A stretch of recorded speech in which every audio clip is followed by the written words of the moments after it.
she was down, so she deserved to be rich. Shawty, I wanna go and get you Birkin bags. That Rolls Royce, you can be the first to have it.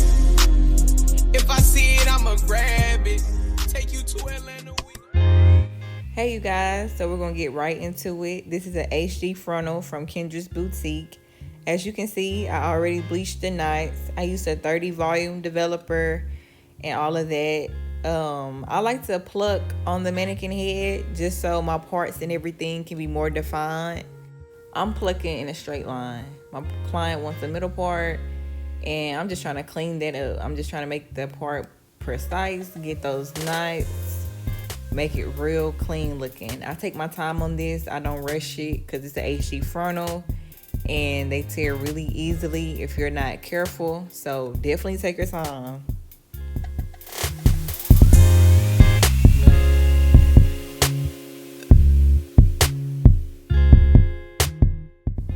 Okay, so I keep me a rat tail comb. I keep that as a guide to make sure that I am on the right path. I am going in a straight line. So be sure to keep that on you. Okay, so you might notice that the knots aren't bleached 100%. And I do that because a lot of my clients, they like to rewear their hair.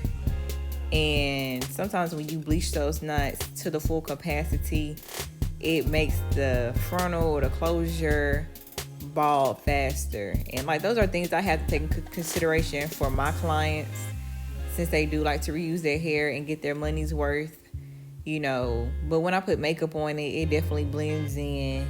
You know, you definitely don't see the knots anymore. But you know, to each its own. To each its own. So I take a hair color pen and I clean up, you know, making sure everything looks nice and clean. Okay, so right here, right now, we're getting ready to pluck. As you can see, I take a roll, I start back a little bit, and then I begin to pluck. Dancing around, you know, not staying in one spot too long because you don't want to create a bald spot. And then I take the next row, pluck that as well. I don't overly pluck.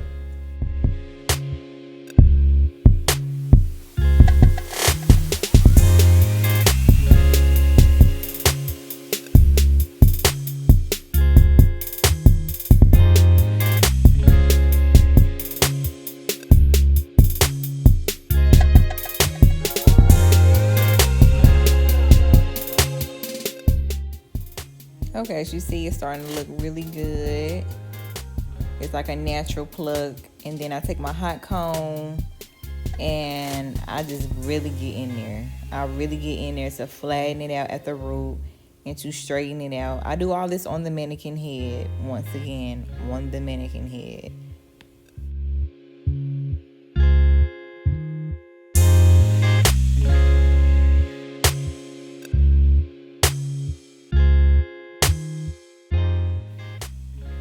Okay, so now we're cutting off the bob cap or whatever, getting along those lines, along that hairline. I take some more makeup just to make sure everything is blended in. I also add makeup to the frontal as well, you know, just a little bit because, you know, she's a little darker complexion. And, you know, just make sure that's, you know, blended as well. And I'm just making sure it fits before I glue anything down. Okay, so I just sew down the frontal and the back, make sure that it is secured and laying nice and flat. So we're finna get active with our bold hold. And this I use like 3 to 4 layers.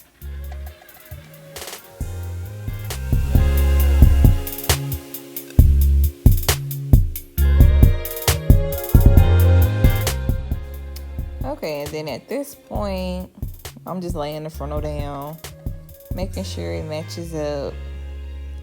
I'm gonna have her to hold that while I match the other side.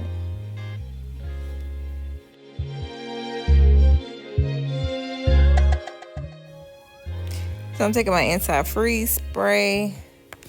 I normally use some other spray, but I couldn't find it that day. I could not find it.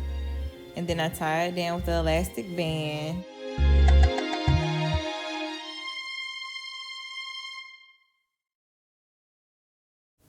Okay, so now I begin to sew the hair in like a U shape. I prefer to do like frontal sew-ins and closure sew-ins just because I know that they're fitting to the scalp. Like, wigs are cool. Wigs are cool. I love to sew the hair in.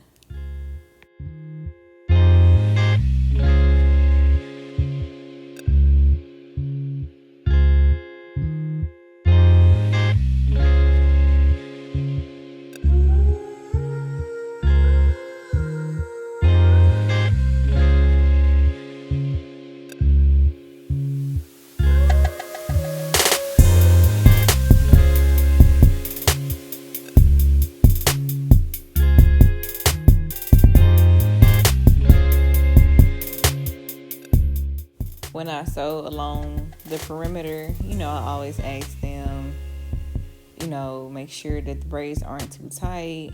I let them know that if anything is pulling, anything is hurting, let me know. A sew-in is not supposed to hurt at all.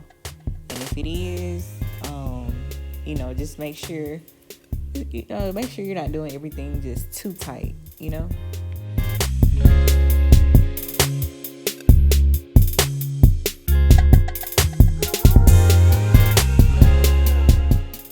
And when you're doing a frontal sew-in, before you go to the next row, you need to make sure that it's completely flat. There's no humps, no lumps, no anything.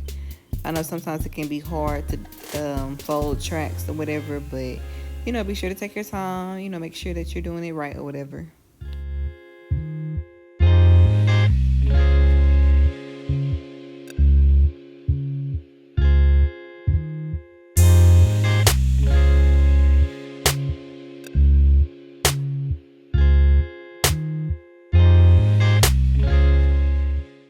Okay, so when it get closer to the top, I'll make sure that I do not double any widths, just so we know it's laying flat. As you see, I took off the elastic band. Lace is looking really good, really blended into her skin. So now I'm just plucking, thinning out those baby hairs. I don't thin them out too much just because, once again, my clients like to come back. They like to have stuff reinstalled, and I try to make sure that it's still hair for both of us to work with. So yeah. Okay, so now we're molding the baby hairs down with some mousse because my girl said she wants some soft baby hairs today. And I just love the soft look. I love the soft baby hairs. I really do. And I'm just getting my resto comb to help really define that curly Q. So when it dry up, it will really hold its form.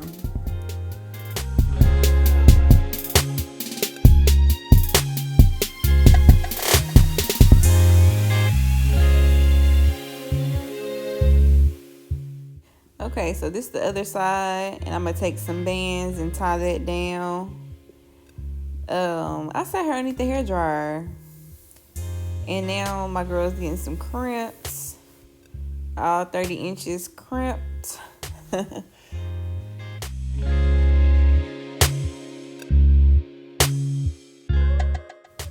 think the soft crimps are so pretty, and at this point, I'm just combing up the baby hairs.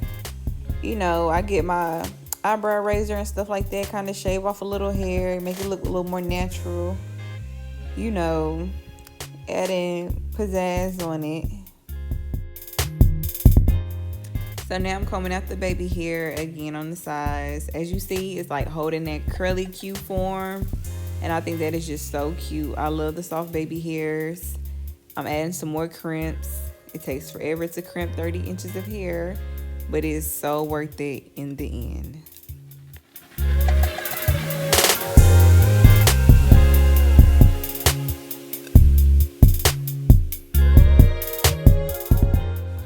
And I like to comb my crimps a little bit at the tops, just so it won't look like crimps, like it's breaking down.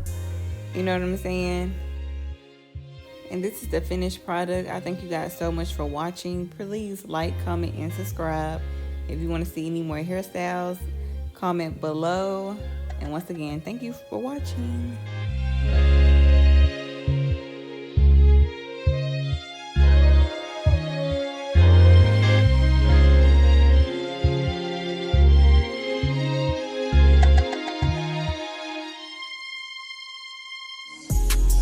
I just want you hear me when I pull up skirt. Have a conversation, I wanna see you hurt.